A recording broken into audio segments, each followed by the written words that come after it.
누가복음 6장 37절부터 42절까지 말씀, 우리 마음을 아파요 함께 읽도록 하겠습니다. 비판하지 말라. 그리하면 너희가 비판을 받지 않을 것이요. 정죄하지 말라. 그리하면 너희가 정죄를 받지 않을 것이요.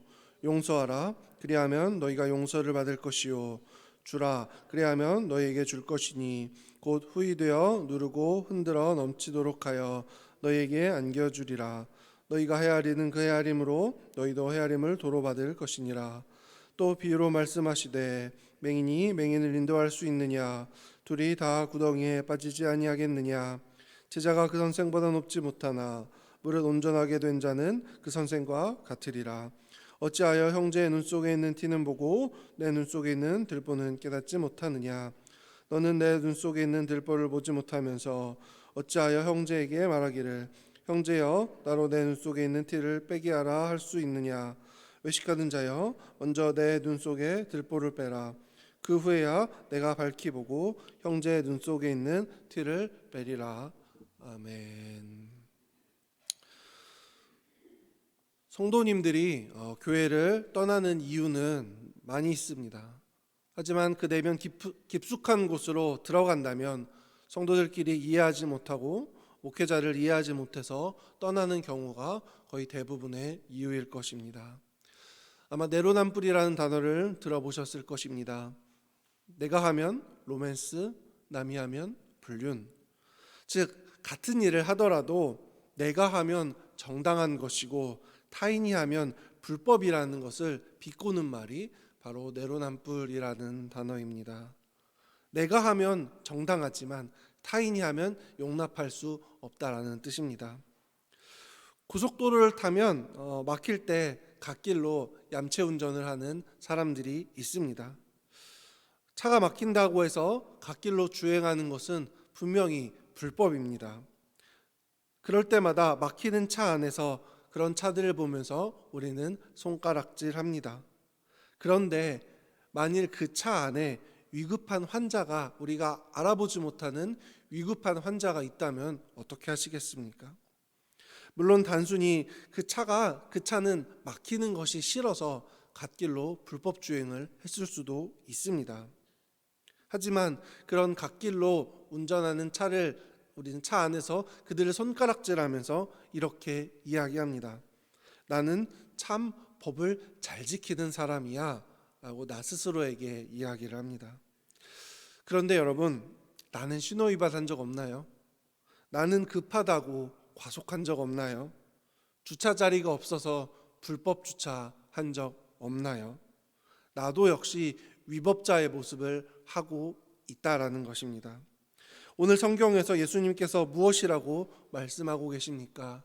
타인을 정죄하지 말아라 라고 말씀하고 계십니다.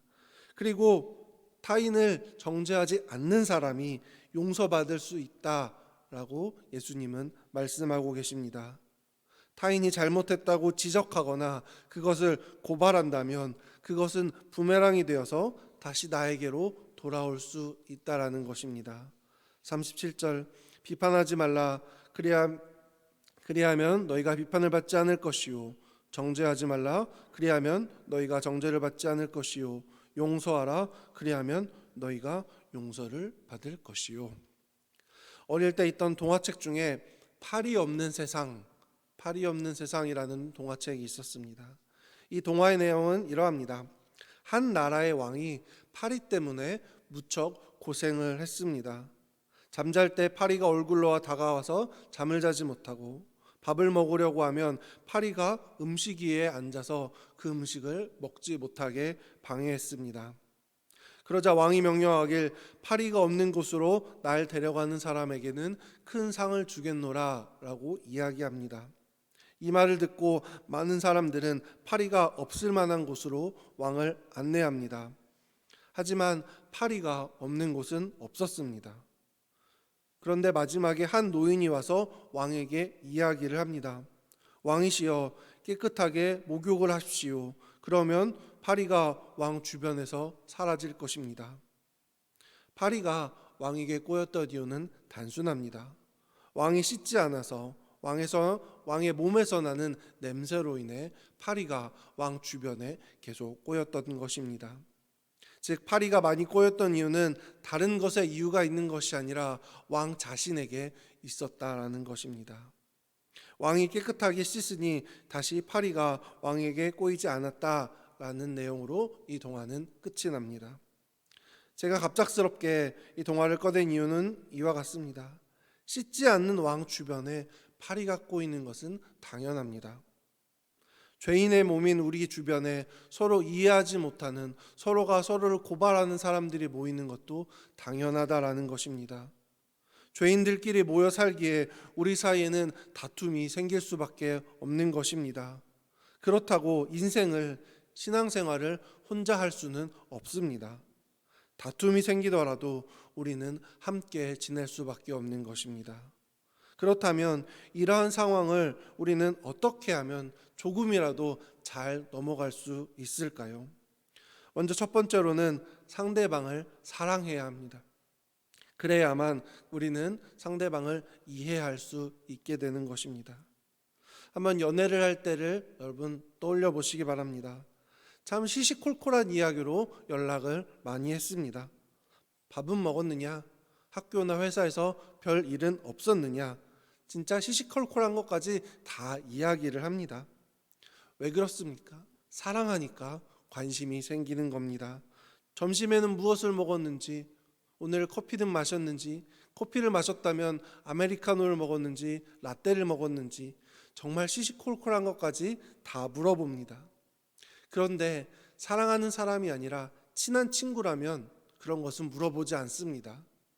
그 친구가 SNS나 혹은 카톡 프로필 사진에 맛있는 음식이 올라왔다면 오늘 맛있는 것을 먹었구나 라고 생각하고 그냥 끝낼 뿐이지 너 오늘 어디 가서 무슨 맛있는 커피를 먹었구나, 맛있는 음식을 먹었구나 굳이 물어보지 않습니다. 타인을 사랑하면 그 사람을 더 알기 원합니다. 그렇기 때문에 별거 아닌 것조차도 그 사람에게 관심을 두게 되는 것입니다. 그렇다면 그 사람이 지금 왜 이러한 행동을 하고 있는지 우리는 조금이나마 더 많이 이해할 수 있게 되는 것입니다. 그럴 때 우리는 타인을 정죄하지 않게 됩니다. 그 사람이 왜 화가 나 있는지 알면 그 사람과 싸우지 않게 되는 것입니다. 그 사람이 어떤 상황인지도 모르는데 내 마음에 안 든다고 험한 말을 하면 그것이 싸움이 되는 것 아니겠습니까? 하지만 그 사람이 어느 상황에 놓여 있는지 내가 안다면 그 사람과 다투지 않게 되는 것입니다. 제가 전도사 사역을 잠시 내려놓고 집 근처 교회에서 1년 반 정도 일반 청년으로 지낸 적이 있습니다. 그 기간 동안 참 많은 것을 저는 깨달았어요. 1년 반 짧은 시간이지만 저는 대학교에 가자마자 청년부에도 가지 못하고 바로 사역을 시작했기 때문에 저는 일반 청년 혹은 직장인들의 마음을 이해하지 못했습니다. 마음속으로는 청년회장이라는 사람이 어떻게 피곤하다고 예배를 안 나올 수 있지? 교회 중직자가 어떻게 설교 시간에 졸 수 있지? 겉으로는 이야기하지 않았지만 마음속으로는 참 많이 정죄를 했습니다. 하지만 전도사를 사임하고 직장 같은 아르바이트를 하면서 일반 성도의 삶을 직접적으로 체험하면서 저는 그렇게 생각했던 저의 모습을 참 많이 회개했습니다. 전도사로서 그들의 삶을 존중한다, 이해한다 하면서도 실제로는 그렇게 하지 못했기 때문입니다. 그들의 삶 속에 직접 들어가서 그들처럼 생활하고 그들처럼 생각을 하니 그들의 신앙은 실로 대단한 것이었습니다. 그들의 삶을 알게 되니 더 이상 그들을 정죄할 수 없고 이해하게 되었으며 직장 생활을 하면서 그렇게 봉사하며 신앙 생활을 하는 그들을 존경하게 되었습니다. 그들을 이해하게 된 것입니다. 실제로 이러한 일들로 인하여 많은 성도들이 사역자들로부터 상처를 받고 있다라는 것도 알게 되었습니다. 저희 아버지도 저에게 말씀하시길 사역을 본격적으로 시작하기 전에 1년만 직장 생활을 해보아라. 목회자들도 성도들의 삶을 알아야 한다. 머리로만 아는 것이 아니라 몸으로 겪어봐야 성도들을 공감할 수 있다 라고 저희 아버지는 저에게 항상 말씀해 주셨습니다. 설교 시간에 사역자가 예배가 제일 우선이 되고 모든 것의 우선순위는 하나님이 되어야 한다. 물론 맞는 말입니다. 성도님들도 이에 대해서는 100% 공감하실 것입니다. 하지만 그렇게 신앙생활을 하는 것이 불가능하다라는 것을 깨닫게 되는 순간 저는 이 말을 강대상에서 쉽게 하지 못하게 되었습니다.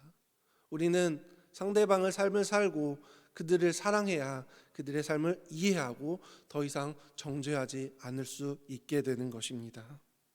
그리고 두 번째로는 타인을 설득시킬 만한 신앙의 모범을 우리는 보여주어야 합니다. 앞서 말씀드린 것처럼 저는 전도사를 잠깐 내려놓고 청년 생활을 한 적이 있습니다. 비록 저의 신분은 청년이었지만 그들의 신앙과는 같은 수준이라고 말할 수는 없습니다. 이 점이 청년 생활을 할 때 청년들에게 참 많은 자극이 되었던 것 같습니다. 그래서 청년부 목사님이 참 좋아하셨습니다. 목사님이 말하지 않아도 청년들을 보고 귀감을 삼을 만한 한 청년이 있다라는 것에 매우 만족해 하셨습니다. 제가 주일 아침 6시쯤으로 기억합니다. 하루는 몸살 감기가 너무 심해서 새벽에 응급실에 갔습니다. 응급실에 가서 치료를 받고 집으로 돌아왔습니다. 저는 그때 찬양팀을 하고 있었는데요. 찬양팀 리더에게 내가 몸이 너무 좋지 않아 새벽에 응급실에 다녀왔다. 오늘 찬양단은 함께 하지 못할 것 같다라고 연락을 하였습니다. 그리고 청년부 예배 시간인 1시 반에 맞춰서 예배에 참석했습니다. 그랬더니 교회 출입문 앞에 서 있던 찬양단 단원들이 저를 보고 놀랐습니다. 응급실에 갔다면서 교회에 어떻게 왔느냐, 교회에 와도 되느냐라고 저에게 물어봤습니다. 저는 그 찬양단 단원들에게 이야기했습니다. 내가 몸이 좋지 않아 찬양단을 못하는 것뿐이지 주일 예배는 와야 하지 않겠느냐. 오래 서 있는 것이 힘들어서 단 위에 올라가지 못하는 것뿐이지 회중석에 앉아 예배는 얼마든지 드릴 수 있다라고 제가 찬양단 단원들에게 이야기를 하였습니다. 찬양단 단원들을 생각했나 봅니다. 응급실에 갔다 왔으니 저 오빠는 교회에 오늘 못 오는구나 라고 단원들이 다 생각을 했던 것입니다. 하지만 제가 단원들에게 그렇게 이야기를 하고 대화를 하는 가운데 뒤에 서 계신 청년부 목사님이 흐뭇하게 웃음을 짓고 있던 그 장면은 아직도 잊을 수가 없습니다. 몸이 아파도 교회에 나와야 돼. 100번 말하는 것보다는 신앙인으로서 한 번의 모습을 보여주는 것이 훨씬 효과적인 것입니다. 타인을 정죄하지 않고 묵묵히 신앙인으로서의 모범을 보여줄 때 우리는 연약한 이들의 신앙을 성장시켜 줄 수 있게 되는 것입니다. 물론 어렵습니다. 전도하세요. 말 100번 하는 것 어렵지 않습니다. 하지만 한 영혼을 구하는 것은 너무나도 어려운 일입니다. 헌금하세요. 말은 쉽습니다. 하지만 성도들이 자신의 지갑을 열어보고 통장의 잔고를 볼 때 쉽지만은 않은 일로 변하게 되는 것이 지금 현 시대의 모습입니다. 너의 앞가림도 하지 못하는데 타인을 지적하면 나에게 무엇이라 말합니까? 너나 잘하세요. 너도 못하면서 왜 나에게 지적질이냐? 이 말을 듣는 순간 그 둘의 관계는 깨어져 버리고 맙니다. 네가 뭔데 나에게 그런 지적을 하느냐? 너나 잘해라 라는 말이 시작된다면 그 둘의 사이는 갈라지고 말 것입니다. 다른 사람을 이해시키고 또한 타인을 이해하려면 내가 그만큼의 넓은 마음을 가지고 있어야 합니다. 그리고 내가 굳이 말하지 않더라도 나를 따라올 만한 신앙의 성숙함을 우리는 보여주어야 할 것입니다. 타인을 손가락질하기 전에 먼저 내 모습을 되돌아볼 줄 알아야 합니다. 그리고 내 모습을 되돌아보게 되면 올바른 모습이 아니다라는 것을 내 스스로 인정하게 될 것입니다. 내 안에 잘난 것은 하나도 없고 오히려 부끄러운 모습만 가득 차 있는 나의 부족한 모습을 우리는 발견하게 될 것입니다. 만일 내 모습을 되돌아보았음에도 완벽하다면 그것은 교만이 내 마음속에 가득 차 있는 것입니다. 우리는 완벽한 존재가 아닙니다.